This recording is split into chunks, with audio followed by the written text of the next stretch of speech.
Hey guys, thanks for joining me today. I'm Mark, this is Spiguyver Backpacking. I'm glad you're with me today. Today we're going to talk about the most annoying piece of gear that I own. So it's the one piece of gear that almost without fail irritates me on nearly every trip that I take. So let's get into it and let's talk about that piece of gear. I bet there are others out there that have the same complaints or other complaints dealing with the same piece of gear. So let's go. All right, so what is this piece of gear that irritates me? And why haven't I just moved away from it and gone to a different piece of gear that doesn't irritate me? Well, that piece of gear is my GoPro. And this happens to be the Hero 10 Black. But if you've been with the channel any amount of time, you know that I've gone through evolutions all the way back to the Hero 3. I think it was the Hero 3 Silver or Hero 3 Plus Silver or something like that. And I've kind of gone up. I went from the 3 to the 5 to the 6 to the 7. I was having a lot of trouble with the 7 out on the Tahoe Rim Trail. And so Rain Man had his 8 with him. So we traded. I got the 8 from him, started using the 8. And I continued to have problems. Upgraded to the 10. And I thought some of the problems had gone away. And some of the problems, for the most part, did go away. Picture quality, other pieces are amazing with this. Some of the problems I had with the 8 were touchscreen compatibility, not being able to really get it to work. The 10 really did fix those. And really, if you look at the 3, the 5, the 7, and then you jump to the 10, sound quality improved tremendously. The picture quality, of course, hyper smooth, got way better. There's a lot of really good features that they've added into it, but they've failed to really address some of those recurring issues. The issues that they've had all the way back that have continued throughout the evolution that they could have and should have fixed, stuck around. And so some of those problems are the random freezes. And so I'm very meticulous now that when I hit record, I make sure that it comes on, that I see it up here, and that the red light is blinking. If I don't see that, then something's going wrong. And also, when I shut it off, I make sure that it actually powers off. There are a lot of times that I will stop recording, and it doesn't power off. And the solution is you open it up, you pull the battery out, you put the battery back in, and you close it. And I know that that happens to a lot of people. And so that can cause battery drain. You know, if you're not paying attention, you turn it off and it keeps going. Other times, you know, you turn it on. And I've actually gotten to this cycle. I've had trips where this became a real issue. Is that I, for a while, was not paying a lot of attention to turning it on and turning it off. I don't have, it may be on it now. Let me see. Is it? Let's see.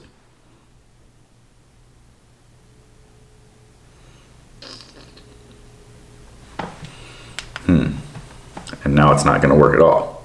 There we go. All right, so I don't have the beeps turned on. So you can have it so that it beeps when it turns on, beeps when it turns off, and you know. I don't like having the beeps on there, so I turn them off. The problem is I have gotten into the situation where I was off sequence. And what I mean by that is there was one time where it either didn't shut off or didn't turn on.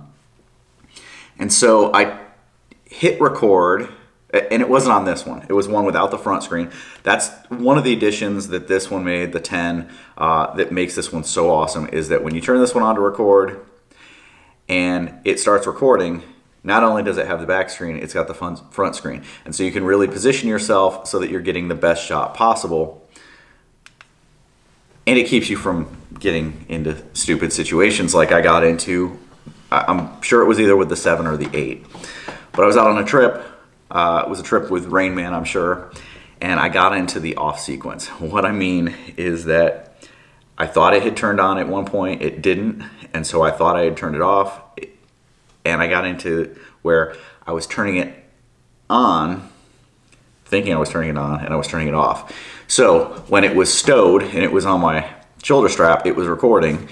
And when I had set it up to actually record something, it was off. And because I'm too stupid to have paid attention to it, I probably went a couple of hours doing that. Battery was draining really quickly and I didn't know why, and it was because of that. But what got me there was that sometimes it doesn't shut off when it's supposed to, and you kind of get into this weird thing that if you're not paying attention, you can get there. That, I put that kind of on my own fault, you know, but there are a lot of other issues that these things have that are not.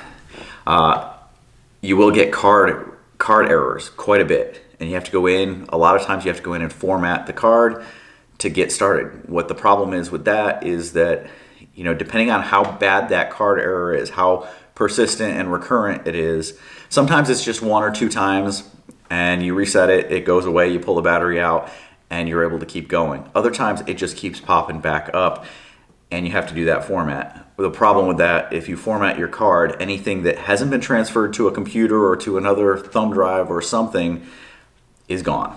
When you format it, everything else is gone. So if you're 2 days into a trip and you start having those problems, hopefully you have a different card and you can swap out cards and that fixes it. Otherwise, you have to go in and clear the entire card.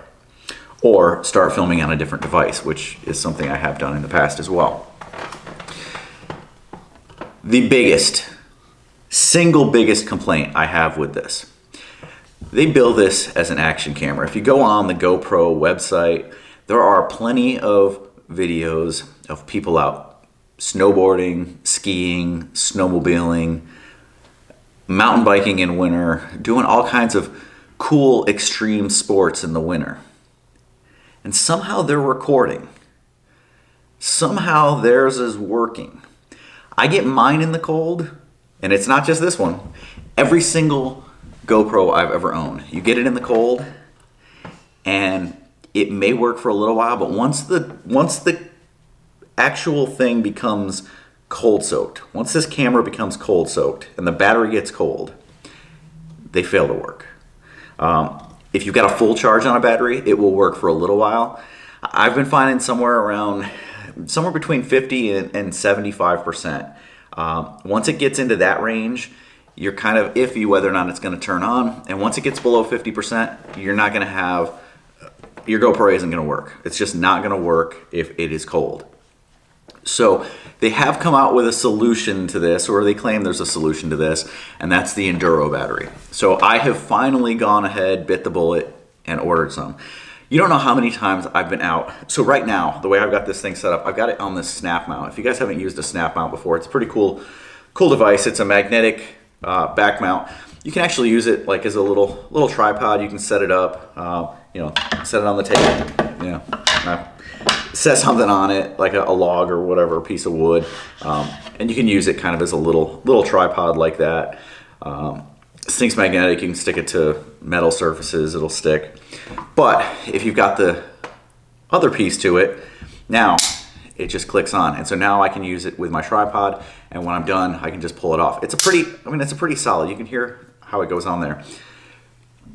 But I went to using this on the last trip because it's been cold out, and rather than I carry this on my shoulder strap, rather than having this out here in the cold, I can pop it off when I'm done, put my tripod with this receptacle on there, and then this I throw in my pocket to keep it warm. Well, it didn't work. I mean, it still got cold. It got cold enough even in my pocket that it stopped working. I had to swap out the battery. I had to have a battery on the charger and a battery in here to keep one pretty much near full so that I could use it. So the Enduro battery, it's got the same capacity, but they've done something with the circuitry that supposedly it gets a whole lot better battery life and usability in cold temperatures. So I've watched a lot of videos on reviews on it, and I've been hesitant to actually get them because I'm not sure that it's going to work. A lot of people are getting these batteries and doing these tests where they just throw the battery in. This has been sitting here in a warm environment in the apartment. They throw that battery in, they turn it on, they throw it in the freezer, and then they kind of see how it does against the other, if you have a regular GoPro battery versus this. And some people are getting, depending on what frame rate, which resolution you're set at, they're getting really big gains by using the Enduro. But those aren't real world uses. I've seen that even keeping this in my pocket doesn't keep it warm enough. Once this unit gets cold, if it is fully cold soaked, which just sticking it in the freezer for an hour, it's starting to get there, but it's not really there. I want to see, throw it all in. Actually, no, don't throw it in the freezer. Let's go out where it's actually cold in the real environment. Let's do a 3 or 4 hour hike and see if it still works when I go to turn it on 3 or 4 hours into the hike. That's going to be the test, and that's what we're going to do. So I've got them on order. They're coming in, and once I get back from being in Oklahoma City, once I'm back here and I can get out into a good winter environment, we're going to put these things to the test. And I will tell you whether or not it fixes that issue. That is by far, far and away, the biggest issue I have with this GoPro. I love the GoPro. It's small, it's portable, it's real easy to use, it's intuitive, it works great with my editing software. Everything about it I love, except for, mainly, the damn battery life. They've got to get that fixed. There are others out there. I've talked about my cell phone. I've got, an Apple, an iPhone. It can be out in freezing cold and work just fine.